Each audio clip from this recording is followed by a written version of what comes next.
I'm Scott Lachlan. This is the Data Chronicles, and here are your data points. Cybersecurity regulation in Europe has entered a period of, I think, probably what you describe as rapid expansion and, frankly, fragmentation. What once centered on data protection has evolved into a far broader regulatory framework governing enterprise security, product security, sector specific obligations, and increasingly supply chain risk. And that is where I want to focus today's episode. Today's discussion, I'm hoping, will cut through the complexity of the EU and UK cybersecurity landscape and unpack how NIST 2, the Cyber Resilience Act, DORA, and the proposed reforms like the EU Cybersecurity Act 2 are reshaping compliance and security expectations for companies operating across borders. The conversation will highlight the practical reality that global cybersecurity one-size-fits-all programs are frankly just no longer sufficient, and that internationally recognized standards like ISO and NIST, while a helpful starting point, are rarely themselves going to meet regulatory requirements on their own. And then I have invited two of my partners, both from Germany and the UK, to discuss how there is a divergence between the EU and UK regimes post-Brexit, including differences in incident response thresholds, enforcement powers, national security oversight, and what all of that means for, frankly, multinational organizations who are trying to scale compliance effectively. And then I want to make sure we have a chance to talk about execution. Frankly, how can legal IT team and information security teams must work together to map applicability, assess gaps, and operationalize compliance in an environment where cybersecurity is no longer just a best practice, but frankly is enforceable law. So a lot to cover. Fortunately, I'm joined by two of my partners, Dan Whitehead and Dr. Henrik Hansen. Dan brings deep experience acting for the world's largest technology companies and advising on digital regulations, including the AI Act, NIST 2, GDPR, as well as developing digital governance solutions and addressing regulatory investigations. And Henrik brings deep knowledge of IT law and a strong record in helping global companies navigate complex digital regulatory landscape, particularly in contract negotiations and litigation matters. I'm really thrilled to welcome them both to the podcast this morning. Dan, Henrik, welcome to the podcast. So, Dan, maybe I can ask you to get us started. Talking about cybersecurity is difficult because it goes into so many different areas, very specific components of what types of safeguards are required for this type of system, that type of system, what is it required for this industry, that industry. And so trying to get a big picture landscape is always a challenge to try to understand, hey, let me look at the forest before I get to the trees. But you do this as well as anyone. Maybe you can just describe what the forest looks like today in the EU and the UK on cybersecurity regulation. Yeah, of course. And maybe just to take a step back, first of all. So when we're thinking about cybersecurity regulation, there's a lot of organizations will have come across cybersecurity in the context of data protection and the security requirements that apply, say, under the GDPR in both the EU and the UK, where personal data breaches may be notifiable.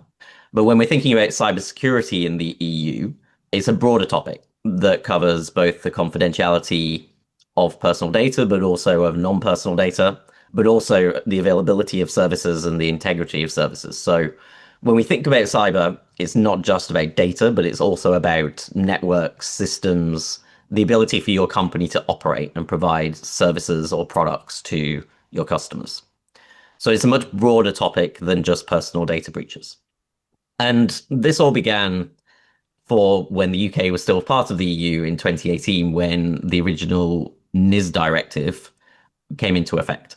And that essentially introduced a range of cybersecurity requirements, both governance and incident reporting, to certain critical infrastructure sectors, a combination of digital services like online search engines and cloud computing services, but also other sectors like the electricity sector or the gas sector or the oil sector, what was considered by the EU at the time as being critical infrastructure.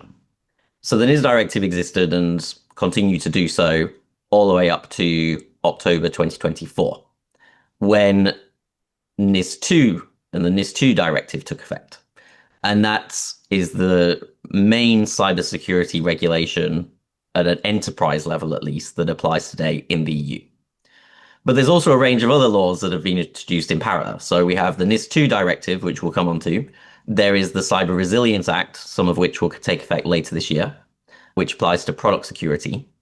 We have sector-specific laws as well, such as DORA in the financial services sector, and a new proposal for a Cybersecurity Act in the EU, which, amongst other things, governs certification of cybersecurity products and services, but also supply chain governance. And then to make things even more complicated, the UK left the EU a few years ago, and as a result has a diverging cybersecurity framework. So we retained the original NIS directive that I mentioned that took effect in 2018, but have now introduced our own product security law, the PSTI. And in addition, are proposing a reform to the NIS regulations to uplift them and align them somewhat with NIS 2. So when we think about this topic, we need to think about it both from the perspective of the EU and what the EU is doing in this field, but also the UK quite separately.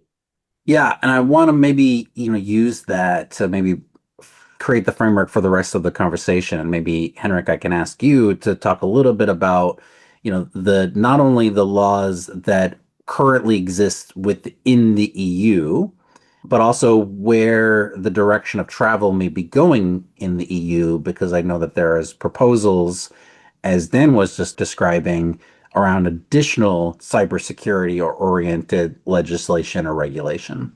Yeah, happy to. Indeed, the situation in the EU still currently in flux, so to say.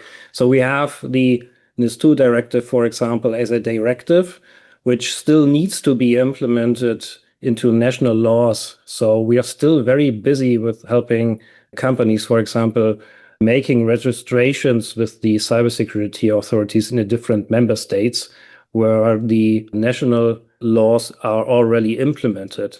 But many European member states, they do not have their NIS 2 laws in place yet. They are still about to come. So there's still a certain amount of legal uncertainty in the EU, although the NIS 2 as such is quite, so to say, an old directive in terms of cybersecurity timelines. So that's one point where we have an existing directive, but still a legislation that is on the horizon and still not fully implemented. But then, as Dan has mentioned it, the situation is quite complicated because beginning of this year, the new European Commission proposed a new EU cybersecurity package, which consists mainly of two parts. The first one is an amendment to the NIS 2 directive, which is funny because the NIS 2 directive has not been yet implemented into all national laws, but already must foreseeable be amended going forward. So it's possible that, for example, some jurisdictions like in Ireland need to implement the already amended NIS 2 directive, although they haven't really implemented the initial requirements. As a second element of the cybersecurity package, there's the so-called Cybersecurity Act 2. This indicates we already have a Cybersecurity Act in place, which is from 2019 and which is sort of the basis for the European Cybersecurity Agency, the ENISA, and the European Cybersecurity Certification Scheme framework, which is a framework for cybersecurity certifications for specific products or in the draft process, for example, for cloud services. The CSA2 aims to simplify this framework and to also increase the powers of ENISA. What means simplify? This is mainly aimed on the certification scheme framework, because we currently have only one cybersecurity certification scheme adopted yet, which is not a very big success given that the framework is already 7 years old. And the CSA2 aims to have tighter deadlines and an easier mechanism for the adoption of those cybersecurity frameworks. And as a very important element, the CSA2 also introduces new requirements for ICT supply chains.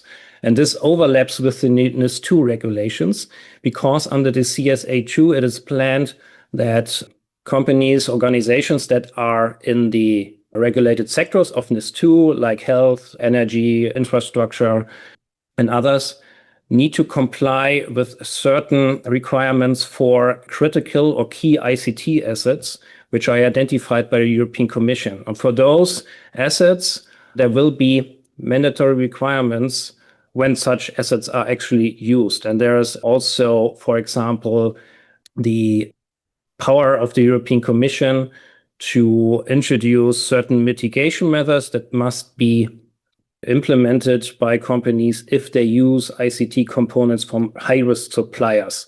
High-risk suppliers can be appointed by the European Commission and are identified on certain risk factors, which are also based on geopolitical risk, for example. So the idea of the CSA is really to strengthen the framework for cybersecurity in the EU by increased powers of the ENISA, but also to introduce stricter standards for any supply chain risks for cybersecurity. And Henrik, I mean, just hearing the description and just the number of different obligations that already exist together with what is going to go in the future, as you can imagine, for many cybersecurity professionals and lawyers who are counseling them, trying to get all of that straight in your head is not easy to do, because it's not only a decision tree, but it is a decision tree with many branches and twigs, and some of those twigs have ends and some of them just go to other decision trees. So my question here is if you're looking about kind of what the proposal looks like in the future, will that simplify things, or will that make it just more complicated, add another limb to that tree, or maybe add another tree altogether?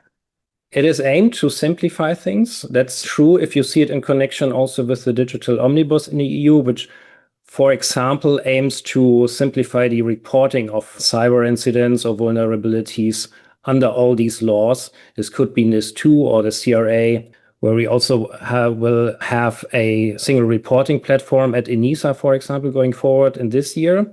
So yeah, there will be some simplification, but overall, just from a legal and from a compliance perspective, it's adding an extra layer of compliance work and due diligence that you need to implement, both for internal compliance, but also for supply chain management. That's certainly true. However, if tackled from the beginning with all these requirements in mind and from a broader, at least cross EU, but maybe also global perspective, there are certain benefits if all these things are considered from the outset. All right, well, we can all hope that that is the case. My guess is that cybersecurity is hard. It's not only hard to address and implement, but it is also hard to regulate. And so, Dan, maybe you have better news around, what's happening in the UK. What's the landscape in the UK, and what is on the horizon for new overhauls in the cybersecurity legislation? Yeah, so I think in the UK, it's slightly more straightforward in the sense that we have, as I mentioned, kind of two main cybersecurity laws if we put data protection aside. There is the PSTI, which is essentially a product security law focused on connected devices and introduces some relatively light touch requirements for the implementation of security measures in those connected devices. And then the main piece of legislation is the kind of old NIS directive as things stand, which in the UK, in the implemented form, is called the UK NIS regulations. And that applies to essentially critical infrastructure, a number of sectors that I mentioned before, such as oil, gas, transport, health, and also certain digital services like cloud computing, online search, and online marketplaces. And then those NIST regulations, because they have been in place since 2018 and the cybersecurity threat landscape has moved on quite a bit since then, are being updated. So the UK government last year published its proposal for a UK cybersecurity and resilience bill, which is essentially amending and uplifting those NIST regulations to a higher standard. And that will include the introduction of some new sectors which the law will apply to, some increases or kind of alignment with the NIST 2 directive in terms of incident reporting. So cybersecurity incidents that are reportable will need to be reported to the relevant authority in the UK within 24 hours going forward.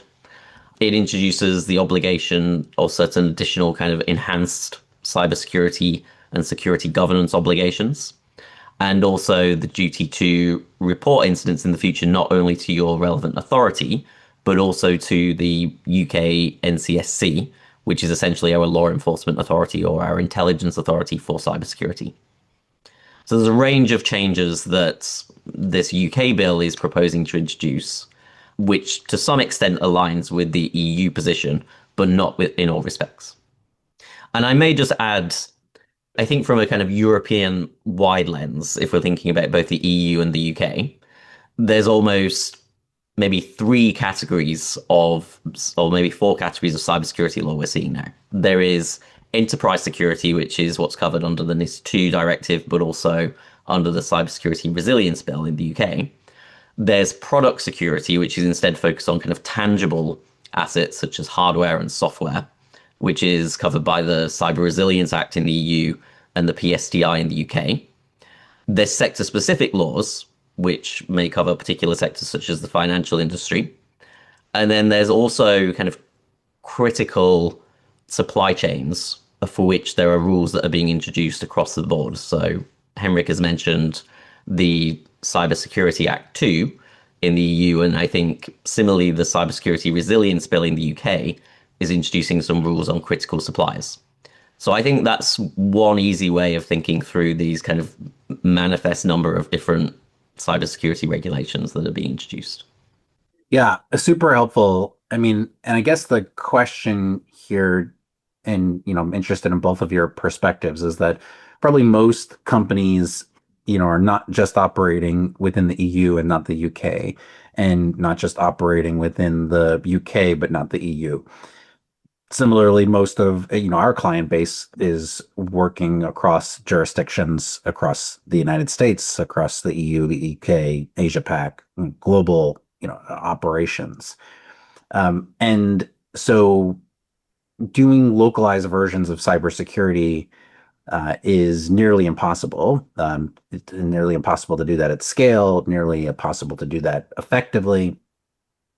So I guess the key is, like, if I'm looking at, Henrik, the overview that you provided, and Dan, the overview that you provided, interested in how those two things perhaps line up, or areas where it's going to create contradictions in the way these laws apply that would make it more difficult for one centralized cybersecurity program to manage these issues globally.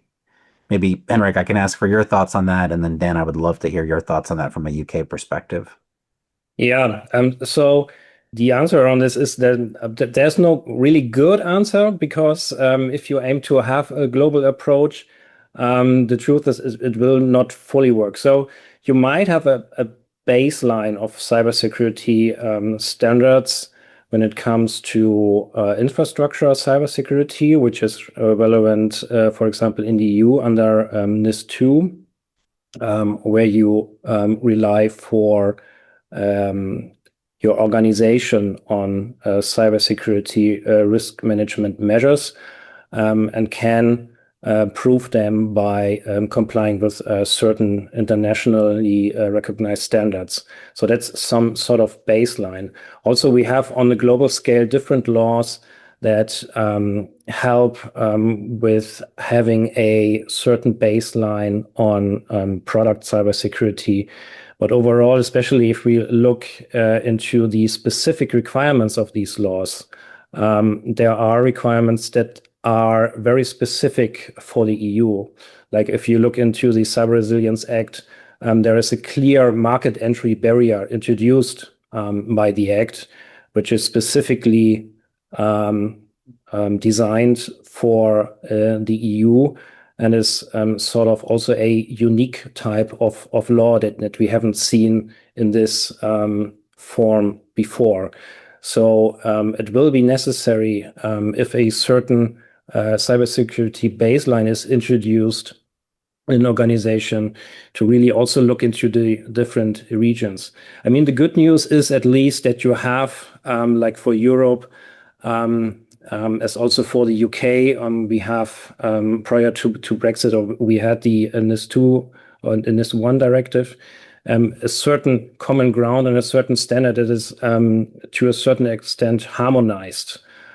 So it could make sense to have at least the European region as a separate region. But if you want to be compliant, it's necessary to have this specific requirements in mind for the EU market. Yeah, and I may just add to what Henrik said in terms of I think it's possible to, and we see a lot of clients that we advise having kind of a global baseline of cybersecurity standards from a governance perspective, and that may be aligned with, say, ISO 27001, with the NIST security governance framework, or SOC 2, or a combination of the above. And I think that's a good starting point. But what we found when we're advising clients, and if you're looking into the details of what these EU and UK and other global regulations require, you're going to have to identify where the delta is. And there is a delta. So just putting in place a kind of internationally recognized security standard is probably, or is very unlikely to get you there in its entirety. It'll get you some distance towards the goal, but the granularity of the security governance requirements, say the NIS2 directive or the implementing regulation for technology companies, is so considerable that I think it's difficult just to say we're applying this international standard, that's sufficient. I don't think that's going to get you there. Yeah. If we're looking at it from a purely UK perspective, I think the UK government is interestingly, for the most part, seeking to align its kind of enterprise security rules under the UK Cyber Security Resilience Bill with what the NIS2 directive requires in the EU, but not entirely. And I think that's some of the difficulties that our clients are working through at the moment, which is the UK law is probably slightly more relaxed and less onerous in some areas, but it's also different in a few key areas. So to use a few examples, the reporting thresholds for notifying a cybersecurity incident, there are subtle differences in the triggers under UK law compared to the EU. Arguably, the UK one is slightly more onerous or would capture more incidents than the EU standard as things stand. They also, in the UK, for instance, have introduced this very broad national security directions power, or are proposing to, where essentially the government can decide in certain circumstances, or a whole range of different circumstances, where they believe national security could be compromised, that companies must take certain steps, such as not using particular suppliers, or turning off entire systems, or not offering particular services, or changing their cybersecurity practices. And there's very broad powers that are being introduced by this proposed bill, which are different from what the EU is proposing. And then another example is that there is a right for the UK authorities, if a cybersecurity incident is reported, not only to publish that information, but also share information that is provided to them with other non-UK authorities in third countries, which again is something that isn't necessarily mandated under EU law, but the UK is reserving that power to do so. So I think we see there is divergence. There's some similarities, but you have to think through the consequences of complying with the UK position, the EU position, and then a whole range of other global cybersecurity laws we see emerging in other jurisdictions at the same time. So, Dan, I want to maybe think about that question maybe in light of what you first said, right? Because what I understood you first to say was like, many organizations have used as a proxy, some leading industry standard that is out there, whether that is the NIST standards in the United States, or whether that's, the ISO 27001, 27002 standards, a variety of different frameworks that organizations say, hey, I'm going to use this as my baseline. And that's going to be a good proxy for compliance with all of the stuff. And that I think is common. And what I heard you say though is like, maybe that helps, but it doesn't actually going to get you there. And clients have heard us say that in the past. The question is, from both of your perspectives, how to sort through all of these diverging requirements, or maybe even not diverging is not the right word, more specialized requirements that have unique applications. Is the strategy still to say, all right, let's go and align to a standard, and that's going to be your global framework, and then to build on top of that? Or are you seeing organizations take different approaches? I think this first step here is that you need to think through which regulations actually apply to you before you make a decision on what the baseline is. So what we recommend companies doing is putting in place or undertaking an applicability assessment as a stage one, which is, okay, there's a whole range of potential cybersecurity regulations that may apply to us at a global level and a European level, let's say.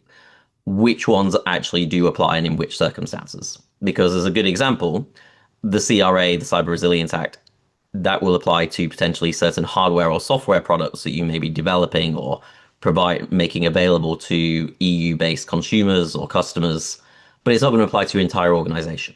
So it wouldn't make sense to implement, say, a CRA level security standard across your entire company, because that's not the intention.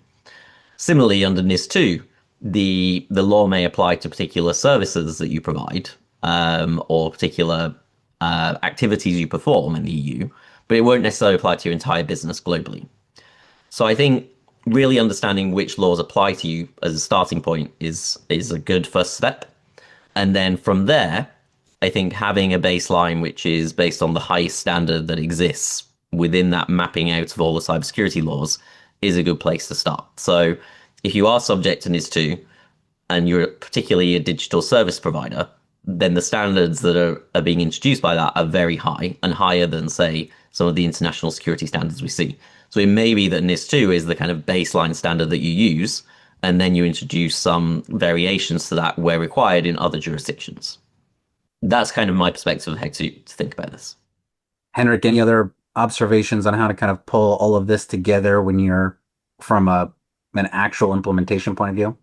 Yeah, I agree. So it's certain recognized global standards can be a starting point, but that's pretty much it. And that's because most of these laws really aim to establish new standards. Like for the CRA, we have harmonized standards under development, which are really product specific. So there are standards under development for cybersecurity on certain high-risk products under the CRA, like VPNs, operating system, network interfaces, all of that. So that's one thing when it comes to product cybersecurity. Apart from that, we also see under the draft Cybersecurity Act 2 that with the strengthening of the cybersecurity certification scheme framework, the EU really aims on establishing new cybersecurity standards, specifically also for the European market, which take into account also requirements that are specifically in the interest of the European Union, for example, on cloud sovereignty requirements. So it's overall, if you look at it from a global perspective, it is to some extent a fragmented framework that companies have to deal with. And so, that fragmentation to maybe nobody likes, but I think maybe everybody acknowledges that that's perhaps the way of the world. And if I zoom out even further in this, be outside of the UK and the EU, and I start bringing in other key jurisdictions like the United States, one of that fragmentation, I think, just continues to be emphasized. But importantly, one of the other components to this is that in the United States, cybersecurity is often an industry-oriented regulation, based on the types of data that you have, based on the types of customers you have, the lines of business that you have. There's obviously broad standards around what quotes reasonable security, and whether you're publicly traded, and there's a lot of kind of very specifics. But often, a lot of the more specific requirements around security are going to apply when you are handling things like payment card data, or when you are handling health information, or when you are in very specific aspects of the data world. So, Henrik and Dan, as you're saying, like, hey, threshold question, what is the laws that apply to you? That is obviously the standard that we've been dealing with for a very long time. But I guess the question is, like, how, from your perspective, how is going to be easy for us to be able to advise and be able to come to a firm conclusion on that question? Because at least if the EU and UK regulators are like the United States, is that they want to regulate more, not less. And so they have much more expansive views, perhaps, of their jurisdictions than they maybe, private companies do. And meanwhile, with that level of vagueness, that level of uncertainty, companies are making significant investments into their cybersecurity programs, while at the same time not able to just move on a dime to change those overnight. That's not something that you can do, right? These are months, years long projects to implement this type of technology. So getting that right at the beginning, is going to probably be very key, such that these programs are scalable and resilient. How do you suggest that lawyers, who are often not considered themselves cybersecurity experts, be working with their cybersecurity teams, which are generally not lawyers, to now be able to address cybersecurity as a legal issue in the EU and UK? Because that dynamic is one that we've been dealing with for some time in the US, as we've sort through that applicability question. And I'm guessing that dynamic will quickly be the case, if it's not already there, within the UK and EU as well. Yeah, I think it's a really interesting question. And I think when we look at our, as you're saying, Scott, our kind of many of our US clients, it's very common for information security and legal to work very closely together, with legal teams often having cybersecurity counsel and cybersecurity specialists, because of the quite challenging environment relating to cybersecurity and cyber risk and litigation in the US.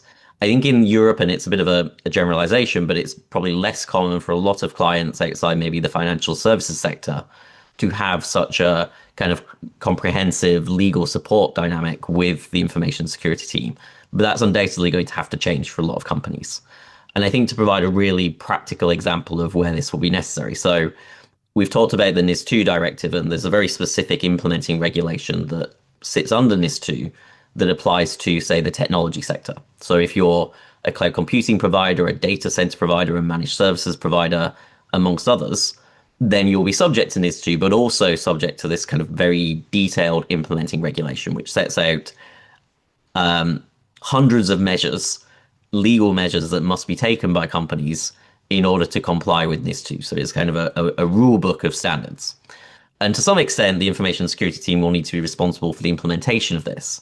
But it is a law as well. And the law, as just a good example, mandates that you must have crisis management policies in place, that you must have regular tabletop exercises to simulate potential cybersecurity incidents. This isn't just best practice anymore. This is actually mandatory rules that will apply to these companies, or already apply in some cases to these companies in the EU. So if you're not already thinking about this as a legal team, then you need to be doing so right now, and thinking through how you're going to ensure that from a legal perspective, you're comfortable that the organization is taking the relevant steps to comply with these regulations. I think that's really helpful, Dan. And as you can imagine, that is also not something that can be easily just turned on. There's legal teams may be, accustomed to working with different functions within their business, and building the right type of tissue and connectivity with the cybersecurity and IT teams within organizations often, frankly, hasn't been a focus of the legal team in the same way that we have seen, other areas like in the United States, for example, where maybe the marketing teams haven't been an area where there's been a lot of overlap with legal. I think the key for legal at this moment is that those relationships really start needing to be formed now, so that there is the ability for that communication to happen between legal, IT, infosec, to make sure that we are not only protecting the organization, keeping the lights on, keeping the operations humming along as expected, and business to be going uninterrupted, but also to be in a position where we are able to demonstrate compliance, given that the regulators see themselves as a key stakeholder in overall cybersecurity in the same way that management does, or customers do, or that any of your suppliers do.